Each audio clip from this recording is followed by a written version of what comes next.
Company స్కీమ్లో ED విచారణ మొదలైంది. పశుసంవర్ధక శాఖ అసిస్టెంట్ డైరెక్టర్ శ్రీనివాసరావు ఈడీ విచారణకు హాజరయ్యారు.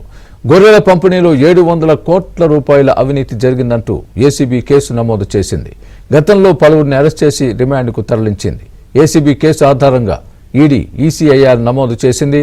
గొర్రెల స్కీమ్తో పాటు పంపిణీ యూనిట్ల సేకరణపై ఆరా తీస్తోంది. దీనిపై మరింత సమాచారం మా ప్రతినిధి ప్రవీణ్ అందిస్తారు.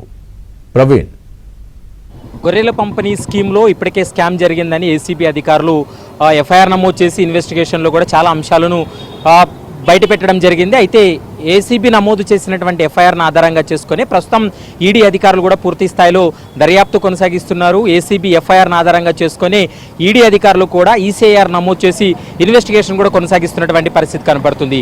ఈ గొర్రెల స్కీముకు సంబంధించి ఎంత రాష్ట్ర ప్రభుత్వం నిధులు విడుదల చేశారు, అందులో ఎంతవరకు అవినీతి జరిగిందనేటువంటి అంశానికి సంబంధించి ఏసీబీ నుంచి కూడా ఈడీ అధికారులు ఒక రిపోర్ట్ తెప్పించుకోవడం జరిగింది. ఆ రిపోర్ట్ను ఆధారంగా చేసుకుని ప్రస్తుతం పశుసంవర్ధక శాఖ అసిస్టెంట్ డైరెక్టర్గా పనిచేసినటువంటి శ్రీనివాసరావును అయితే మాత్రం క్వశ్చన్ చేస్తున్నటువంటి పరిస్థితి కనపడుతుంది. అతని యొక్క స్టేట్మెంట్ కూడా రికార్డ్ చేస్తున్నారు. దాదాపు ఇప్పటి వరకు 6,000 కోట్ల రూపాయల వరకు కూడా గత ప్రభుత్వంలో నిధులు విడుదల చేసిన తర్వాత దాదాపు 700 కోట్ల వరకు కూడా గోల్మాల్ జరిగింది, నిధులు పక్కదారి పెట్టాయనేటువంటి అంశాన్ని ఇప్పటి వరకు ఏసీబీ అధికారులు ఒక ప్రాథమిక నిర్ధారణకు రావడం జరిగింది. ఏసీబీ నమోదు చేసినటువంటి ఎఫ్ఐఆర్ ఆధారంగా ఈసీఐఆర్ నమోదైంది.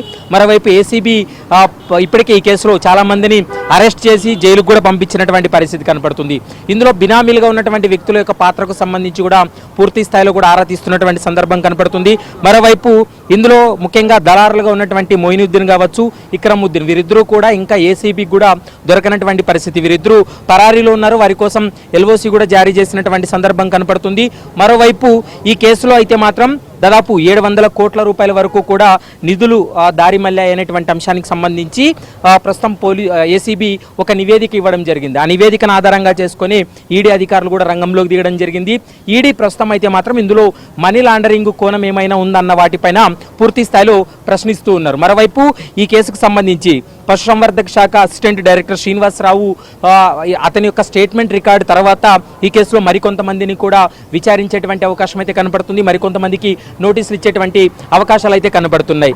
అయితే ఇందులో ముఖ్యంగా గత ప్రభుత్వంలో గొర్రెల పంపిణీ స్కీమ్లో ఎంత మొత్తంలో నిధులు వచ్చాయి, ఆ నిధులకు సంబంధించి లబ్ధిదారులు ఎంతమంది ఉన్నారనేటువంటి డాటాతో సహా విచారణకు రావాలంటూ కూడా ఈడీ అధికారులు నోటీసులు ఇవ్వడంతో ప్రస్తుతం శ్రీనివాసరావు గత ప్రభుత్వంలో ఈ స్కీమ్కు సంబంధించినటువంటి వివరాలన్నింటినీ కూడా ఈడీకి సబ్మిట్ చేయడం జరిగింది. ఈడీ కూడా ప్రస్తుతం అతని యొక్క స్టేట్మెంట్ కూడా రికార్డ్ చేస్తున్నటువంటి పరిస్థితి కనపడుతుంది. ఇక పరారీలో ఉన్నటువంటి ఇద్దరు దళారుల యొక్క పాస్పోర్ట్లను కూడా ఇప్పటికే ఏసీబీ అధికారులు సీజ్ చేశారు. వారు ఇంకా కూడా పరారీలో ఉన్నారు. వాళ్ళు దొరికినట్లయితే ఇంకా చాలా విషయాలు వెలుగులోకి వచ్చేటువంటి అవకాశం అయితే కనబడుతుంది. వాళ్ళు దేశం విడిచి వెళ్ళారా అనేటువంటి అనుమానాలు కూడా తావిస్తుంది. కాబట్టి ఇంకొక వైపు ఏసీబీ, మరోవైపు ఈడీ కూడా ఈ కేసును ప్యారలల్గా విచారణ జరుపుతున్నటువంటి సందర్భం కనపడుతుంది. ఎందుకంటే కోట్ల రూపాయలు నిధులు గోల్మాల్ జరిగింది కాబట్టి ఇందులో మనీ లాండరింగ్ కోణం ఏమైనా ఉందన్న వాటిపైన పూర్తి స్థాయిలో ఈడీ అధికారులు కూడా దర్యాప్తు జరుపుతున్నారు. ఇప్పుడు శ్రీనివాసరావు స్టేట్మెంట్ తర్వాత మరికొంతమందికి నోటీసులు జారీ చేసి విచారణ జరిపేటువంటి అవకాశాలు అయితే స్పష్టంగా కనపడుతున్నాయి. Video journalist Pramod Praveen Kalavala, ABN Andhra Jyothi.